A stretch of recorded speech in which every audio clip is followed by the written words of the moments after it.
नमस्कार.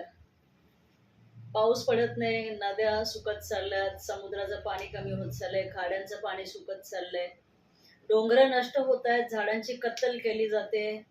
हे सगळं जे आपल्या अवतीभोवती चाललेलं आहे. एक नाशिकचा कुंभमेळा आलाय म्हणून तिकडे वृक्षतोड चालली आहे. अंदमानमध्ये जे झाडं आहेत, जे 100-150 वर्षापूर्वीची झाडं आहेत, त्यांची कत्तल होतीये. आणि त्या उलट आमचे मंत्री, जे पंतप्रधान आहेत, यांचे एक एक स्टेटमेंट असं येतं की आमचे गिरीश महाजन म्हणाले आम्ही आणखीन झाडं लावू. ते झाडं लावण्यापेक्षा पहिलं तुम्ही त्याची कत्तल का करताय? आरेमधली झाडं कापली, म्हणजे बऱ्याच गोष्टी ज्या आहेत ज्या आपल्या पर्यावरणाशी निगडीत आहेत, हे सर्रासपणे चाललंय. आता इथून परवा मी जेव्हा वांद्रेच्या दिशेने गेले तेव्हा ती जी खाडी आहे, तो जो समुद्र आहे, हा इतका सुकलेला मी कधी पाहिला नव्हता. ज्याचं पाणी इतकं पाठी गेलं होतं आणि इतका सुकलेला मी याच्या आधी कधी पाहिलेलं नाही. ही परिस्थिती आली. आता जून महिना संपत आला तरी पावसाचा ठिकाणा नाहीये. त्यात शेतकरी हवालदिल झालाय. सगळीकडे आंदोलन चालू आहे. कशा ना कशा विषयांवरती आंदोलन. म्हणजे आपल्या देशाचा एक भाग असा नाही जिकडे आंदोलन चाललेलं नाही. म्हणजे हे सरकार करतं काय? आता मुद्दा आहे पर्यावरणाचा. आपण झाडं ठेवत नाही आहोत, आपण जंगलं ठेवत नाही आहोत, आपण सगळीकडे काँक्रिटीकरण चालू झालेलं आहे, सगळीकडे आपण डेव्हलपमेंट करतोय, सगळीकडे आपण बिल्डिंग्स बांधत चाललोय. जे डोंगर आहेत ते नष्ट करत चाललेले आहेत. जे जुने रस्ते होते ते आपण मोठे रस्ते करतोय, जिकडे फ्लायओव्हर करतोय आणि कुठल्या ना कुठल्या विकासाच्या कारणासाठी आपण पर्यावरणाचा ऱ्हास करत चाललोय. हे आपल्या लक्षातच येत नाहीये. आपण झाडं पुन्हा लावू पण शकतो, पण जे महत्वाचा मुद्दा बोलते, आपण झाडं लावूही, पण जे डोंगर आपण नष्ट करत चाललेले आहोत ते पुन्हा कसे उभे करणार आहेत आपण, याच्यावरती कुणी फोकस केलाय का? जे डोंगर इतके खणत चाललेले आहेत, इतके डोंगर संपवत चाललेलो आहोत आपण, ते संपलेले डोंगर, जे नष्ट झालेले डोंगर आहेत, ते आपण पुन्हा ते डोंगर कड्या कपारी आपण पुन्हा उभे करणार आहोत का? आणि कसं? कारण जे ढगांना अडवणारे जो महत्वाचा पार्ट असतो ना, जे ढग अडवतात, जर आपण पहिलीपासून जर सामान्य विज्ञान शिकलेलो असेल तर, ढग अडवण्याचं काम कोण करतं? एक तर झाडं आणि डोंगर. ज्या भागामध्ये डोंगर खूप प्रमाणात, मोठ्या प्रमाणात आहे, ज्या भागामध्ये झाडं मोठ्या प्रमाणात आहेत, त्या भागामध्ये पाऊस पण तेवढा पडतो. पण आपल्याकडे झालंय काय? आपल्याला विकास करायचाय. कसला?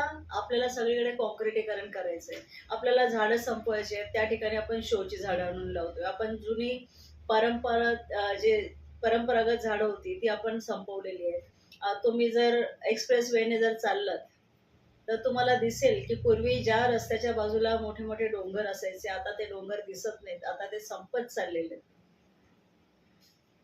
त्यात एआय, जे एआय सगळीकडे चालू आहे, एआय डेटा सर्व्हर, जे महाराष्ट्रामध्ये मोठ्या प्रमाणात एआय डेटा सर्व्हरचं जे युनिट बसलेलं आहे आणि ज्याचा जर नीट अभ्यास कोणी केला, त्यावेळेला तुम्हाला जाणवेल की जर आपल्याकडे खरोखर पाण्याची कमतरता आहे, पाऊस पडत नाही, नद्या, खाडी, समुद्र सुकत चाललेत, मग हे एआय डेटा सर्व्हरसाठी जे पाणी यूज होतं ते कुठून यूज होतं याच्यावरती कोणी फोकस टाकणार आहे का? Overall, up to 80% of the water evaporates. बघा, विचार करा. म्हणजे आपल्याला आज गरज कशाची आहे?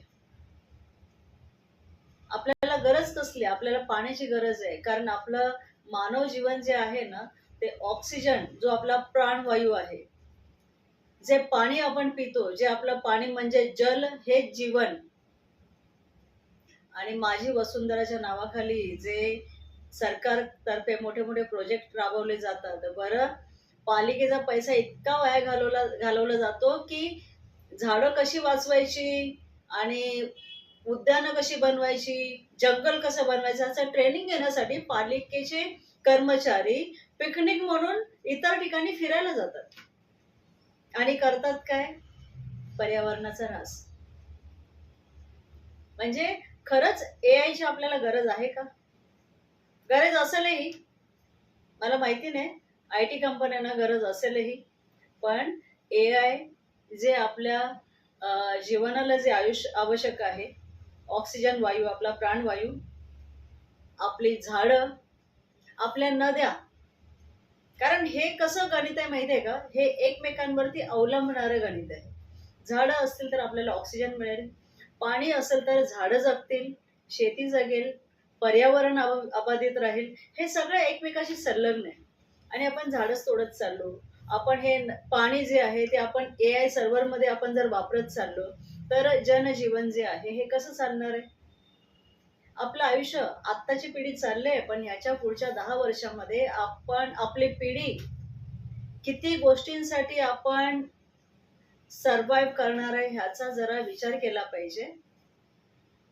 आणि या गोष्टीवरती जर खरंच कोण नियंत्रण आणू शकेल तर या गोष्टीने विचार करा, कारण ही काळाची गरज बनलेली आहे. आता हा विचार करण्याची वेळ आहे की खरंच आपल्याला AI सर्व्हर सारख्या गोष्टीची गरज आहे का, ज्याच्यासाठी कितीतरी लिटर पाण्याचा वापर जो केला जातोय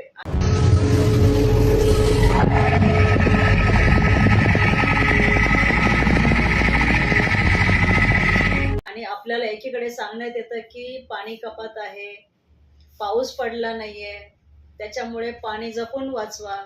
कितीतरी ठिकाणी म्हणजे आमच्या मीरा भाईंदर शहरामध्ये 2-3 दिवसानंतर एकदा पाणी येतं.